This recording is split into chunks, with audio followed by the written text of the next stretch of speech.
So he used to do online share trading, and that was something that became quite a big thing back then when in 2006, then his online share trading account suddenly crashed. So one transaction went really bad, and all the transactions that he'd done before that and whatever he had accumulated sort of went down in a go. So he really the amount of stress it brought onto him mentally was huge. So he had a stroke, he had a clot form in his brain, and I was coming back from practice, and I reached the house, and then my cousin's sister was there, and I asked her where everyone is, and she's like, no, they've just gone for a regular checkup. And so I asked her where they are. She told me at this place, and I was like, take me there. So we went there, and then I saw him, in a situation that I'd never seen him before.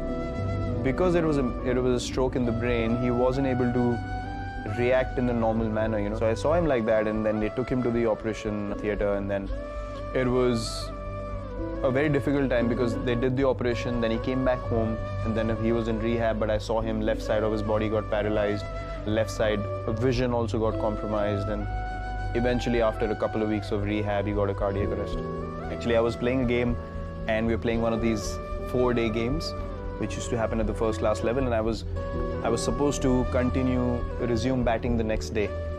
And this happened around 2:30 or 3 in the morning, and we all woke up and we had no idea what to do, and he was gone by the time we woke up, and I literally saw him take his last breath in front of me. And I tried to pump his chest and all that, nothing worked. And then there were a few doctors around in that area that we lived in. We went to their place.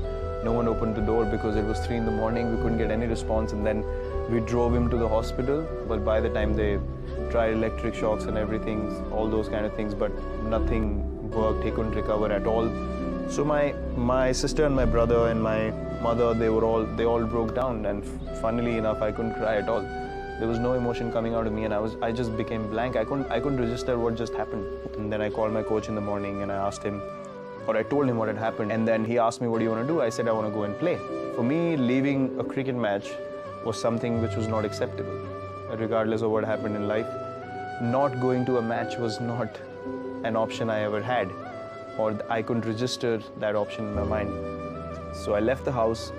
I hadn't cried at all, nothing, no emotion, and my family was actually feeling a bit nervous looking at me because I was showing no emotion, and everyone was crying and they were emotional. And then I went to the game, and I picked up a friend of mine again, and I told him what had happened. He thought I was joking, he didn't believe me. We kept going, we reached the stadium, and when we reached the stadium and I sat in the change room, and he told everyone what had happened. So when everyone came around me to tell me, we're sorry for you, and that's the time I really broke down, and that's the time all that emotion came out, and I don't know why. I was upset because the umpire in the game made a wrong decision, and he gave me out when I wasn't out. And I was upset because I couldn't be there till the end to make my team win the game. And I was really upset about that. Now I feel like it was probably the most impactful thing that happened in my life.